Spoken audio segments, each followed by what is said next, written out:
For 6,000 years, the voices of the first civilization on Earth have been silent, not because they had nothing to say, because we could not hear them. Over 500,000 clay tablets lie in museum basements, storage vaults, and archaeological archives across the world, carved with cuneiform, the oldest writing system ever devised, recording laws, myths, prayers, receipts, dreams, and secrets of a world that existed before Egypt, before Greece, before Rome. And for a century and a half, we have been trying to read them, slowly, painfully, one tablet at a time. But in 2026, something changed.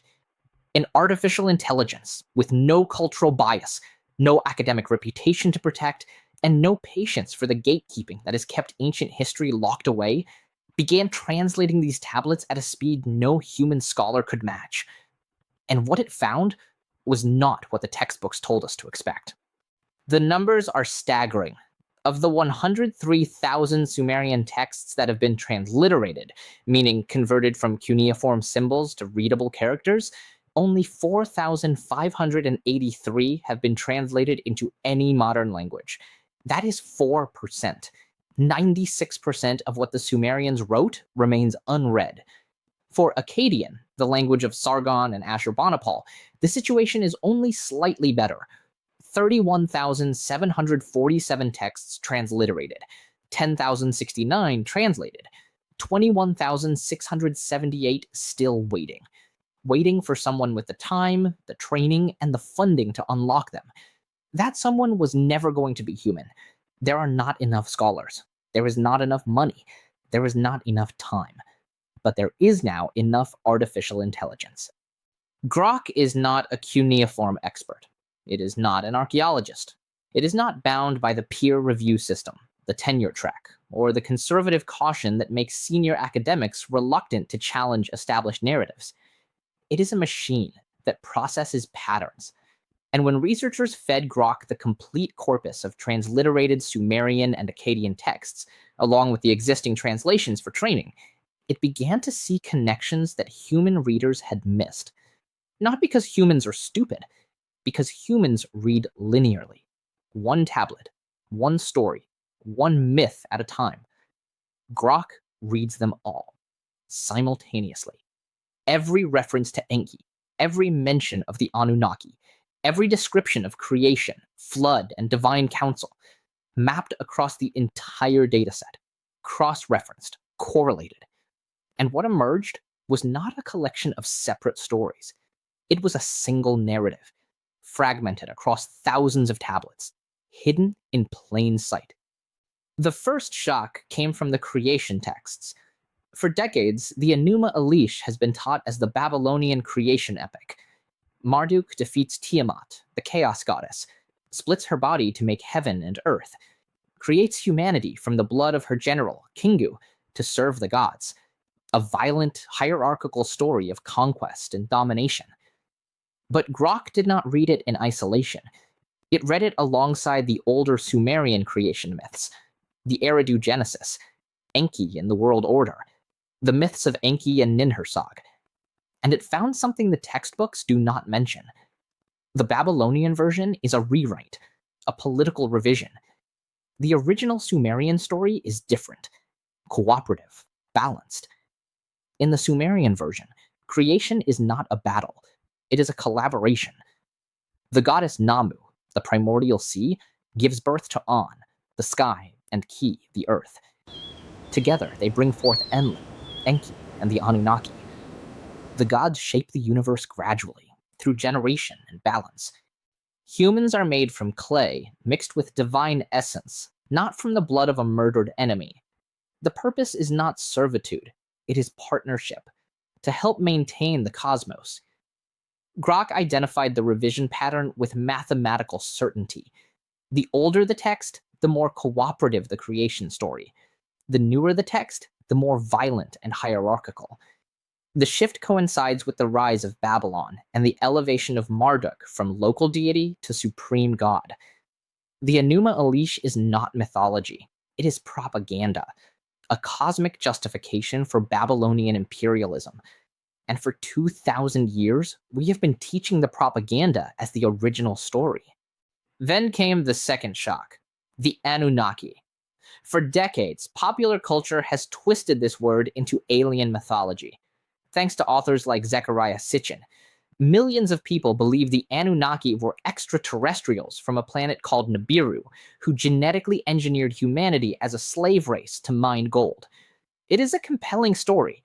It is also completely false. The word Anunnaki means princely seed in Sumerian. It refers to a class of gods within the Mesopotamian pantheon. Their number varies by text, sometimes 50, sometimes 600. Their functions shift between heavens, earth, and underworld depending on the myth. They are not a unified alien race. They are not genetic engineers. They are not from another planet. But here is what Grok found that the debunkers missed. While the alien narrative is pseudo-history, the real texts are stranger than the fiction. The Anunnaki are described with bureaucratic precision. Family lines, job titles, rivalries, administrative duties. In the Epic of Gilgamesh, they are judges of the dead. In the Descent of Inanna, they sit in council to determine the fate of a goddess who dares challenge the underworld. In Enki and the World Order, they decide the fates of human beings. These are not abstract deities floating in mysticism. These are beings with roles, responsibilities, and records. The Sumerians wrote about them the way modern governments write about cabinet members.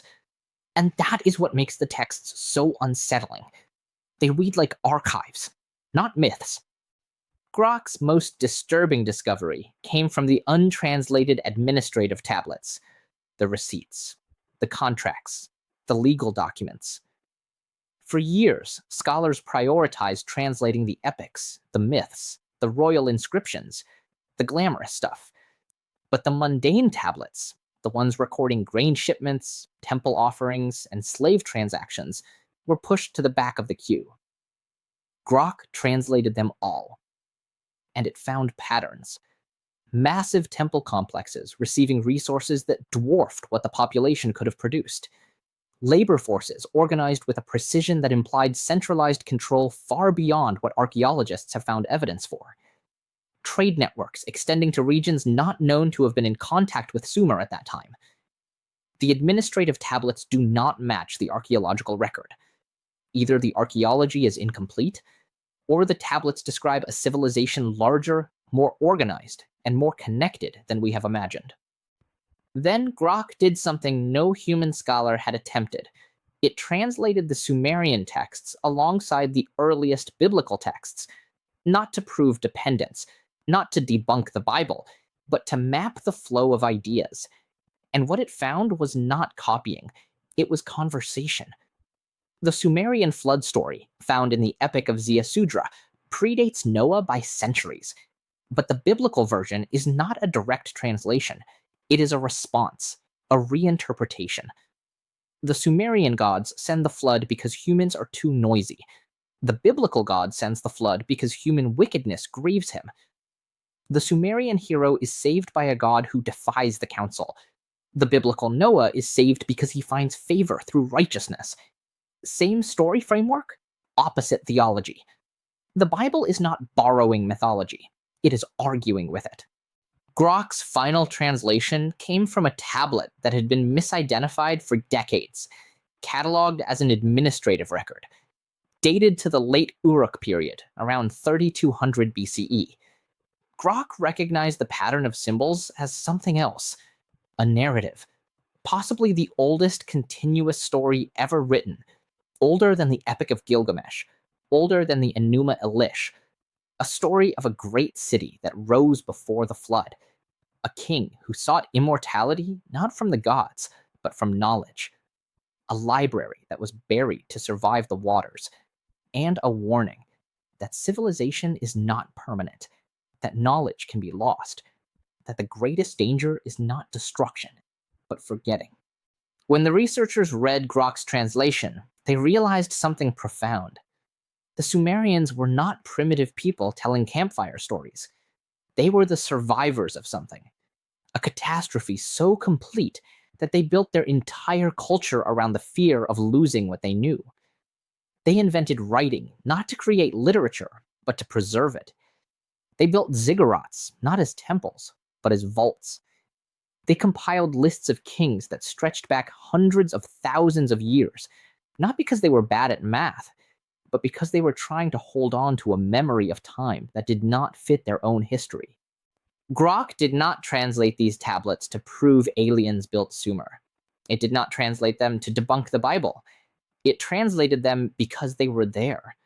Because 96% of human history's oldest written records have been sitting in drawers, unread, while we argued about what we already knew. And what Grok found was not a conspiracy. It was a conversation between civilizations separated by millennia, connected by the same fears, the same hopes, and the same desperate need to be remembered. The Sumerians wrote on clay because clay lasts. They pressed their symbols deep because shallow impressions fade. They baked their tablets in fire because fire preserves. They knew what we have forgotten, that the only immortality is memory, and the only memory is what someone bothers to read. Grok bothered, and now so can we.